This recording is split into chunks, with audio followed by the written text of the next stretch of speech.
Greetings, travelers. It's me, misshapen chair, pretending to be a normal chair that is typically sat in during these live letters so I can get that extra inside scoop, despite watching it live being basically the exact same thing. This video will contain me talking about everything that's already been said. Today we're joined by the usual suspects.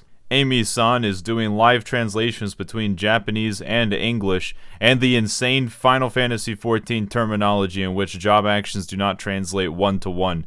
So she just had a book shoved into her hands and was told to figure it out. However much they're paying her, it's not enough. Alright, enough messing around. Jobs are changing next expansion. Damn it, I thought it was all going to be exactly the same.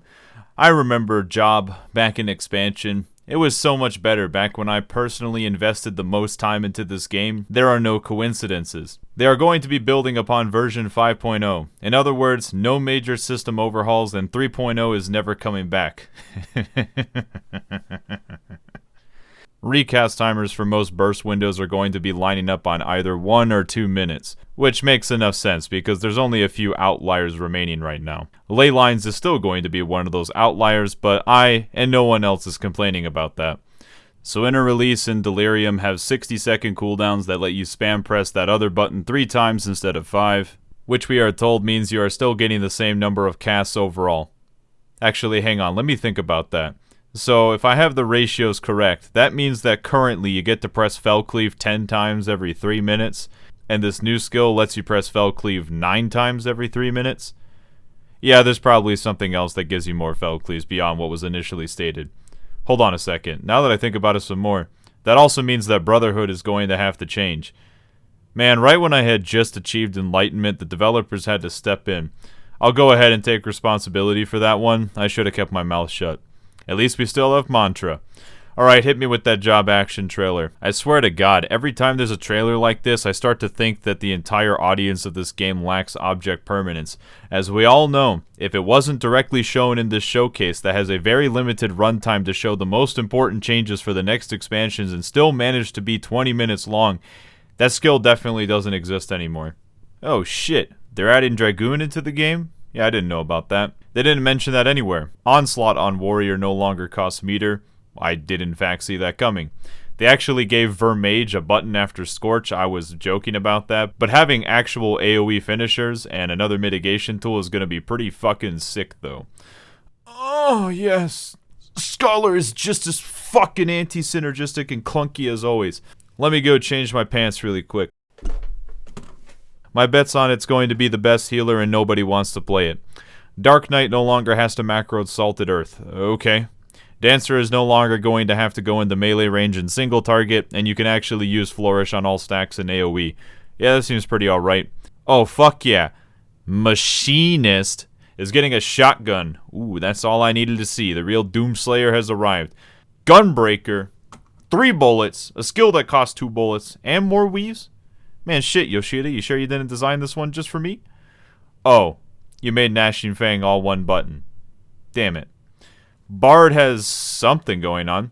Oh, look, it's not Time Mage. Did they give those... Wait, what are those, Stormblood cards? Anyways, seals are no longer going to affect Divination, which anyone doing back-to-back pulls on Astro is going to appreciate. Samurai gets even more Midaris? Fuck yeah, that's all I want. Oh, look, it's Naruto's Nakama. Afflatus Misery is still in the game, nothing else to see here. You've heard of Black Mage casting fire spells and ice spells, but what about fire ice spells? Yoshida, you son of a bitch, you've done it again. It's actually Gundam, if that meant Nanako. I bet everyone's acting like they don't play 100% orange juice. Sage is going to heal a target as you DPS? Oh. Oh no. Well, I know what's going to be popular. Alright, here we go, baby. 6 monks might be dead, but what about 1 monk? They removed some positionals. Man, I'm going to miss those. But who cares? Look at all these flashy animations. I've watched this Summoner clip about 1,000 times, and I'm really confused that the filler between Bahamut and Phoenix are exactly the same. Nah, I'm not going to provoke that anymore. I've already started enough controversy on that in the past. Let's just say the Summoner looks pretty damn sick, and I like everything that they said about it in theory. However, if the pets weren't pieces of shit, I would have liked current Summoner just fine. Reaper is going to be fast and eat ass. They didn't dumb it down, so I'm ready to suffer in Duty Finder. Please learn how to play properly. I'm fucking begging you. Oh ho ho ho. 63 seconds the job. What's it gonna be?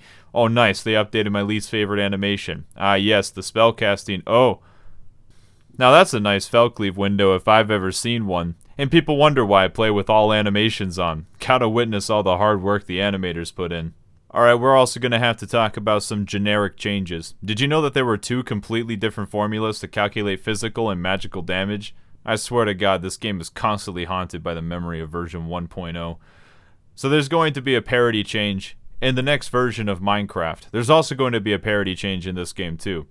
Oh, by the way, White Mage and Scholar both have faster cast times for their DPS buttons, so they actually have weaving windows all the time, just like Astro. White Mages are going to love that change, and hardcore players are going to complain. Perfectly balanced, as all things should be. Here's a bunch of additional quality of life changes that will somehow ruin the game in someone else's mind. Faint mitigates magic damage in addition to physical, so it might actually be useful. Okay, it still mostly mitigates physical, but it also mitigates magic a little bit, and Adel is going to be getting the same treatment. Tanks are supposedly getting an extra reward for mitigating, really integrating the carrot and stick approach here and getting people to mitigate. Melee can now use the ranged attacks without breaking their combo. Oh boy, I no longer have to plan my 1 GCD downtime on Samurai. Back in my day, we used to have to... Anyways, and that's everything I'm going to comment on in this generic video. Make sure to subscribe to the next issue of Does Misshapen Chair Feel Like Commenting on Current Events in Final Fantasy XIV, or continue to ignore them? Who knows, but I do know that I always reserve my full judgment on jobs and how the expansion plays until I actually get to play it for myself. Now let's get out there and make some wild speculations off of incomplete data.